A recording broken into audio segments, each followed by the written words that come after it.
ಅದೇ ಟೈಮಲ್ಲಿ there was a friend of mine, ಅವ್ರದ್ದು they met with an accident about 10 kilometre ದೂರದಲ್ಲಿ. So ಹತ್ರ ಇರೋ ಹಾಸ್ಪಿಟಲ್ ಕರ್ಕೊಂಡೋದ್ರು. ಅವಾಗ ಬನ್ನರ್ಘಟ್ಟ ರೋಡಲ್ಲಿ ಆಗಿತ್ತು. ಸೊ ಹತ್ರ ಇರೋ ಹಾಸ್ಪಿಟಲ್ ನಾರಾಯಣ ಹೃದಯಾಲಯ, ಅಲ್ಲೇ ತೊಗೊಂಡು ಅಲ್ಲಿ ಹೋದ ತಕ್ಷಣ ಸಾರಿ ಇಲ್ಲಿ ICU ಬೆಡ್ಸ್ ಇಲ್ಲ, ಎಮರ್ಜೆನ್ಸಿಯಲ್ಲಿ ಜಾಗ ಇಲ್ಲ, ಬೇರೆ ಆಸ್ಪತ್ರೆಗೆ ಕರ್ಕೊಂಡೋಗಿ ಅಂತ ಹೇಳಿದ್ರು.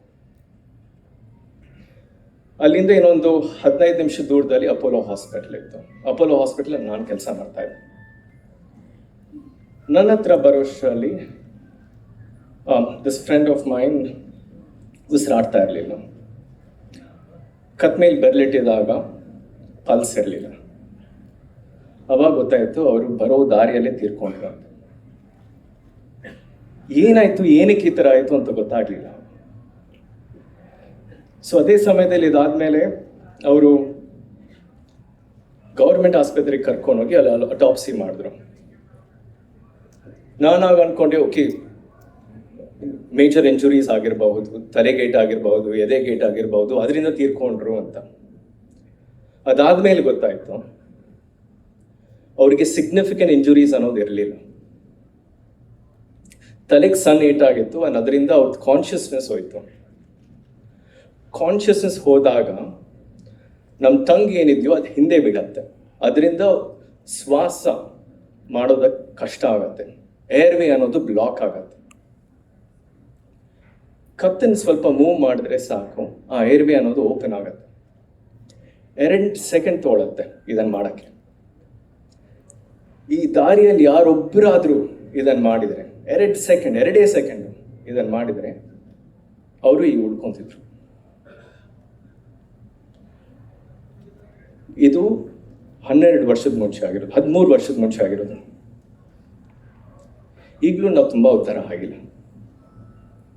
ಈಗಲೂ ನಮ್ಮ ಆ್ಯಂಬುಲೆನ್ಸ್ ಸರ್ವಿಸಸ್ ಏನಿದೆಯೋ ಇದೇ ಕಷ್ಟಗಳಿವೆ. ಇದನ್ನು ಫಿಕ್ಸ್ ಮಾಡೋದಕ್ಕೆ ನಾವು ಇದನ್ನು ತೊಗೊಂಬಂದಿರೋದು. This is a solution. ಯಾರಾದರೂ ಆಗಲಿ, ಎಲ್ಲಾದರೂ ಆಗಲಿ, ಏನು ಇನ್ಸಿಡೆಂಟ್ ಆದರೂ ಫಸ್ಟು ಆ್ಯಂಬುಲೆನ್ಸ್ನ ಕರೀತಾರೆ. ಆ್ಯಂಬುಲೆನ್ಸ್ ಹಿಂದೆ ಹೋದ ತಕ್ಷಣ ಪೇಷಂಟ್ನ ನೋಡಿಬಿಟ್ಟು ಇಮಿಡಿಯೇಟ್ಲಿ ಆ ವಿಡಿಯೋ ಕ್ಯಾಮ್ರಾ ಏನಿದೆಯೋ ಏನಾಗ್ತಿದೆ ಅನ್ನೋದು ಗೊತ್ತಾಗುತ್ತೆ. ವೈಟಲ್ಸ್ ಅನ್ನೋದು ಆ ಮಾನಿಟ್ರಿಂದ ಡೈರೆಕ್ಟ್ ಆಸ್ಪತ್ರೆಗೆ ಬರುತ್ತೆ. ಸೊ ಪೇಷಂಟ್ ಆಸ್ಪತ್ರೆಗೆ ತನಕ ಬರೋದು ವೆಯ್ಟ್ ಮಾಡೋ ಬದಲು ಆಸ್ಪತ್ರೆನೇ ಪೇಷಂಟ್ ಹತ್ರ ಬರ್ತಾ ಇದೆ. And that is the difference. And that will save lives. So ಈಗ any of you can visit the ambulance that's right outside. ಆ ಆ್ಯಂಬುಲೆನ್ಸ್ ಹತ್ರ ಹೋದರೆ ಹಿಂದೆ ನೋಡಿ, ಕ್ಯಾಮ್ರಾ ಇದೆ, ಮಾನಿಟ್ರಿಂಗ್ ಇದೆ, ಎಲ್ಲ ಇಂಟಿಗ್ರೇಟ್ ಆಗಿದೆ. ಸೊ ಇದರಿಂದ ಎಮರ್ಜೆನ್ಸಿ ಕೇರ್ ಅನ್ನೋದು ಎಲ್ಲಾದರೂ ಆಗಿರಲಿ, ಎಂಥ ಪೇಷಂಟ್ ಆದರೂ ಇರಲಿ, we are bringing it to their homes. And that is our mission. And we are doing it by getting one of the first 5G ambulances in the state, and also 32 bedded emergency departments. So Gulbarga Ali, it will be the biggest emergency department. So thanks to every single one of you, council members, supporters, doctors, and all my other colleagues for supporting us in this journey and making this happen. So thanks to all of you.